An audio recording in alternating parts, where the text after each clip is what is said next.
My dear brothers and sisters, yesterday's gospel told us that Jesus went around to all the towns and villages, curing every disease and illness.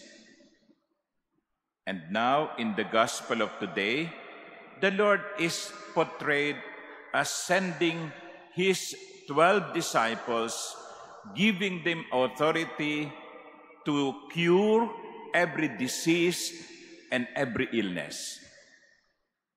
Kahapon, si Jesus ang nagpagaling. Ngayon, binibigyan niya ang kanyang mga alagad ng kapangyarihan na magpagaling. Jesus is sharing this power to cure. Jesus is giving the 12 disciples and the church the authority to heal.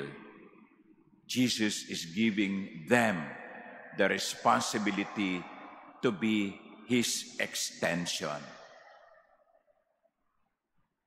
Pansinin natin yun, ha? Hindi sinolo ni Jesus ang kanyang kapangyarihan. Ibinahagi niya ito sa kanyang mga alagad at sa simbahan. Nang sa ganon, ang kanyang mga alagad at ang simbahan ay maging extension niya. You know, my dear brothers and sisters, that is very clear that as a church, we have to continue the work of the Lord. That as a church, we have to continue the mission of Jesus. The good things that Jesus did while He was here on earth must be continued by us, the body of Christ. That is why when you visit the sick people, either at their homes or in the hospital, remember, you are not only bringing yourself, you are bringing Jesus with you. You may not be able to heal the sick, but you should be able to pray over them, to sympathize with them. Today, Jesus is telling us, be my hands, be my feet. Siguro, baka yan ang dahilan kung bakit marami sa mga kapatid natin ang parang nangungulila dahil ang feeling nila pinabayaan sila ng Diyos.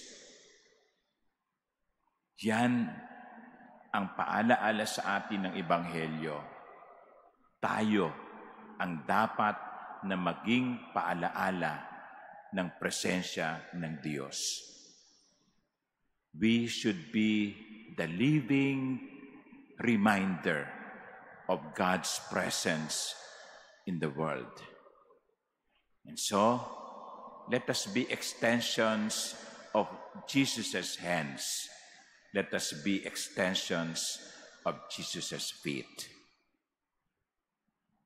So, ngayong ipinagdarasal natin ang mga may sakit, alalahanin natin ang mga may sakit at kung maaari, dalawin natin sila at ipadama natin na hindi sila nakakalimutan ng Diyos. Amen.